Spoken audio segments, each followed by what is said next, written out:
Philip Kennedy Johnson, Becky Cloonan, Michael W. Conrad, Daniel Sampere, and Michael Avon Deming continue Warworld Rising as Superman desperately tries to stop a war from erupting on Earth between the US military and Atlantis as Midnighter frees Mr. Miracle, and the two team up to take on Trojan and his monstrous creation.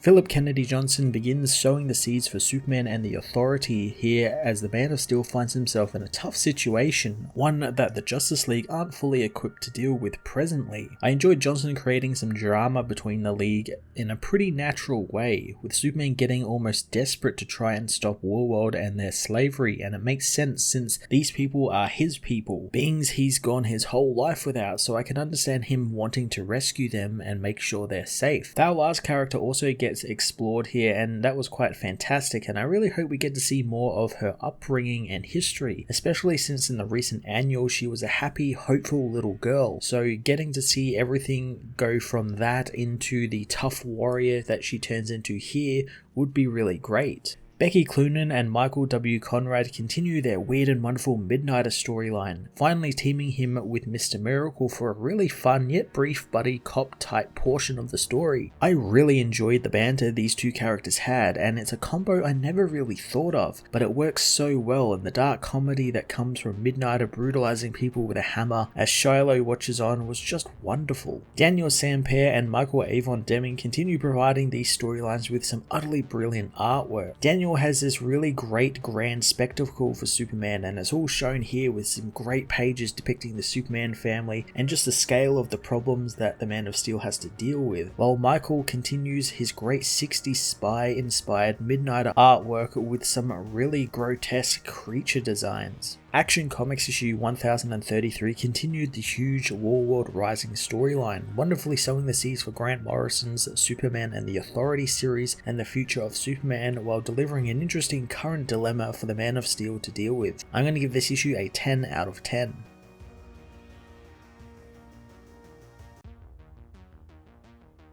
Action Comics issue 1033 finds two camouflaged beings sneak into the Atlantean guarded wreckage of the Warworld ship, tranquilizing the guards as they make their way into the central room where the Genesis fragment is being held. One of the beings notes how this is powering the whole ship, and they want to take the piece with them, despite that not being their mission. Knowing when Amanda Waller finds out how small this thing that powers the entire ship is and how easy it was to get it out of there, she won't be happy if they didn't take it. The beings are suddenly captured in an energy net by Commander Merc as he says that their masters will not be happy. Later, the Justice League meet, knowing the Atlantean situation is going to get worse now thanks to Task Force X agents infiltrating the wreckage of the Genesis fragment, and the Atlanteans are upset about it and are describing it as an act of war by the US, causing unrest across the United Nations, and Atlantis has now blocked all shipping routes in the area. Black Canary knows that Waller isn't the US government, but Arthur knows that Atlantis doesn't see the difference and will assume some level of coordination between her and the government. Batman knows that Atlantis saw what the Genesis fragment is capable of and they cannot control it, and he wonders if Arthur didn't expect a response. Aquaman knows he didn't expect to be robbed by their so-called allies. As Batman and Aquaman argue, Superman cuts them off, saying that they are missing the larger question, since the fragment came from Warworld in a ship flown by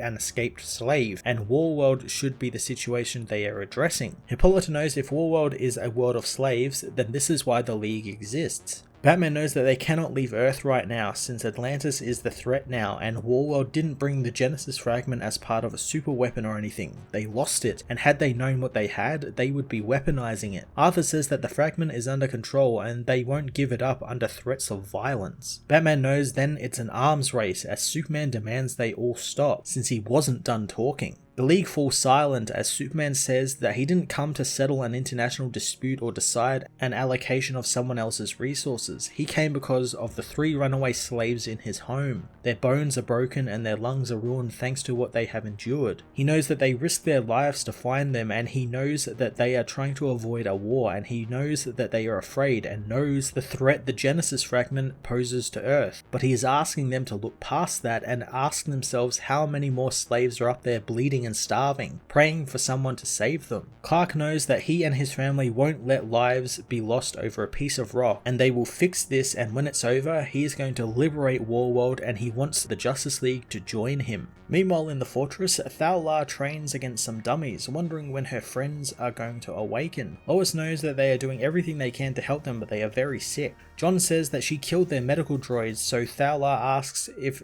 her friends will have powers when they wake, but Lois doesn't know. But Clark is curious about where she comes from, and he won't let them live in slavery. John knows that that's why they came there, but Thal-La says that he who holds the chains is a mighty enemy, so they need to be careful. John leaves, saying his father is calling, as Thal knows that John doesn't like her and she doesn't like him either, but Lois knows he's afraid they're going to take his father away. Lois explains that John spent some time in the future and learned around this time some people come to Earth and take Superman away. Lois asks if they are going to do that, as Thal asks if she fears this as well. Lois says she doesn't, since nothing could take Clark away from them forever, even if they tried, but John is young and he doesn't understand that. Lois shows Thal a small child's toy from Krypton, which Clark saw on Kandor, and he made one for his son when John was born. Lois thought that maybe Thal recognizes it, but the woman smacks it from her hand, smashing it on the ground, saying that she isn't a child and the chains she wears aren't that of a child. Lois never called her a child, knowing that she doesn't have to wear the chains. She asks why she continues to wear them, wanting to understand, so Thal says that after every battle on Warworld, the loser must give iron to the victor, and this way, the victor's reach grows while the loser's lessens, and the weight of the chains makes one stronger while the loser grows weaker. She says her iron is a gift to her and it's made her stronger, and it tells her enemies that each link is an enemy that fears her, and soon they will fear her as well. She knows that Lois doesn't have any chains, and that tells her everything she needs to know about the woman. Mongul meanwhile spies on Thal-La in the fortress, with his underlings knowing that she forgets her purpose and fails Mongul. The advisors know that the path they have set her on has been deviated from, and the girl requires some guidance. Mongul orders his box to be awakened, as in the Atlantean prison cells, one of the minions hears the call of the orphan. The others call him the son of Warworld as they restrain him, ripping open his chest to reveal a device from the innards of the alien, chanting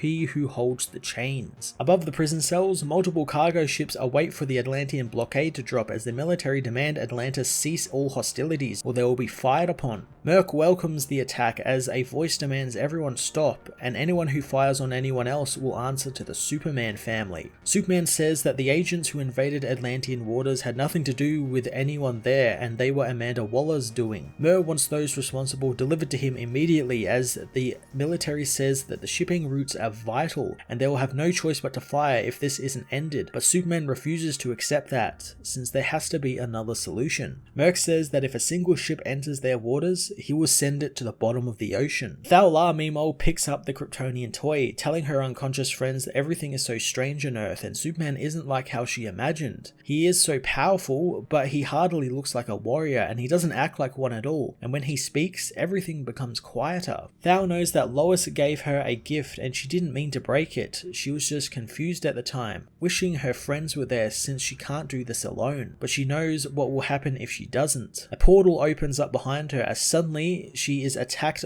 by the recently freed Warzoons, who say that Mongul believes that she has forgotten what will happen and he has sent them to remind her. Lois returns to the medbay but stops as she hears voices inside, spying on the group, as Thal says that they aren't there and she has done what Mongul bids. The aliens know that she lies, since Mongul has been keeping an eye on her, knowing the moment she felt luxuries like cooked meat and cloth, she fell right out. Lois escapes the bay, as the Warzoons intend on rekindling Thal-La's actual purpose. They intend on killing the unconscious slaves, as Thal-La's powers begin to flare up, confusing the Warzoons as to what's happening with her eyes. Suddenly, they are shot in the back by Lois, who has returned with an energy rifle, demanding the Warzoons leave, not caring what sent Thal-La there, since she's one of them now, and when they pick a fight with one of them, they pick a fight with all of them. Shiloh Norman meanwhile remembers the first lessons he learned, that every escape requires a sacrifice, As the nurse gets ready to euthanize him, he expertly slips out of the restraints, knowing he's not really into pain, while others are and willing to pay the price with their lives, with death being their form of escape. But he doesn't plan on joining them. He knows that his sacrifice is his audience this time, as he notices the nurse who was going to kill him is gone. Shiloh finds himself disappointed since he did all this tension for nothing. He yells out to anyone listening that their prisoner is free as he finds a blood trail, following it into the hallway. Suddenly, Midnighter sneaks up on him, saying the nurse was going to kill him. Shiloh realizes the man killed her as Midnighter says that he's a friend, since they have met before, or they will eventually. Midnighter says that they are short on time since Trojan Solutions is using a replica of Shiloh's mother box to set up shop, so he needs to trust him. Shiloh finds what Lucas did to the woman quite sick, asking what kind of good guy he is, so Midnighter says he's the kind who's about to get Shiloh his mother box back and save the universe, and Superman can vouch for him and he'll explain on the way. Shiloh wants to know where they are going, so Lucas says that they are going to find the monster responsible for all this and they are going to kill him, so he won't destroy their future.